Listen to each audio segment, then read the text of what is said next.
Carrying on.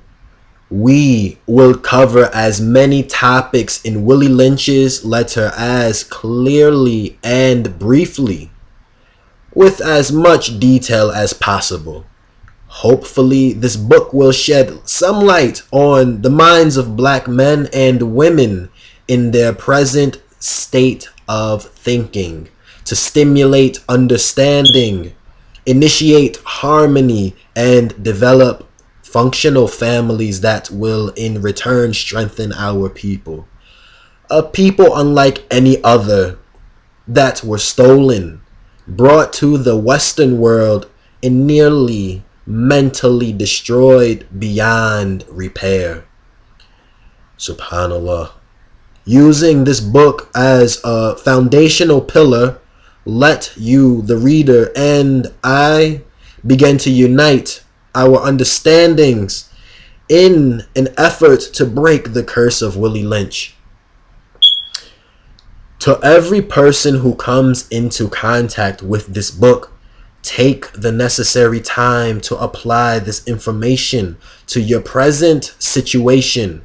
Notice how the instructions in the Willie Lynch letter are still being used in the common workplace, religious circles, and the black home.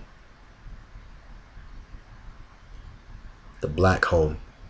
Understanding the division of the black female and the male is essential today, because these two halves are mandatory for the construction of a free-spirited, righteous, and civilized society. Inshallah ta'ala. The next step of Willie Lynch's instruction is to create a state of mind in the male and female that repetitiously perpetuates an unforgiveness of one another. Ain't nobody got time for that. While at the same time being apologetic and defensive of white authority and its wrongs. I said that ain't nobody got time for that because one time posted was a video of Sweet Brown and her not being able to retrieve perishables from her burning home.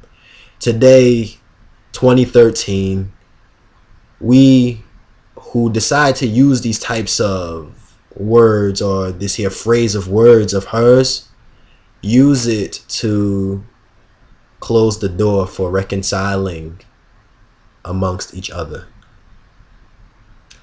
I pray that this small book is used as a reference guide for our present generation and those that follow. May our study of this great discovery aid us in our quest for peace and harmony. A harmony that has been foreign for many North American black people.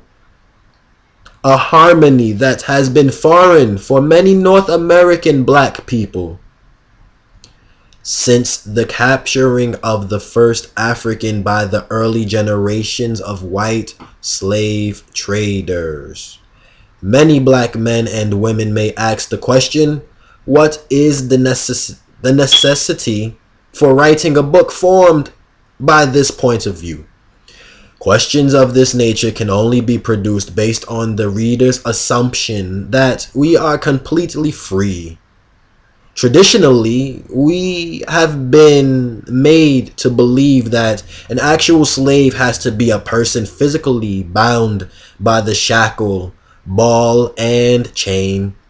But time has proven that this is not the case with the Africans who were shackled mentally and trained to voluntarily carry the awesome burden of building the economy of this luxury-filled country called America. Okay. Bismillah ar-Rahman ar-Rahim. La hawla wa la quwwata illa billah. How to read this book. Iqra. The study of this subject matter requires the following instructions. This book must be read completely from the very beginning to end and from the end to the beginning in the reverse order in which the chapters were originally arranged. Reading Breaking the Curse of Willie Lynch in this order is very similar to the process slave makers used to rearrange the black slave's natural orientation of mind.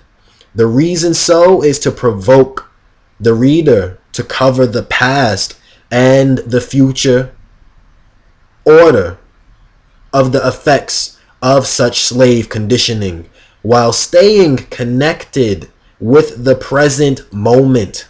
This process allows each individual to break the repetitive cycle that has caused us to subconsciously pivot from a point of disadvantage. Secondly, keep in mind that words italicized in bold print come directly from the mind and mouth of professional slave makers during the plantation era. And I'll put those emphasis on there, inshallah.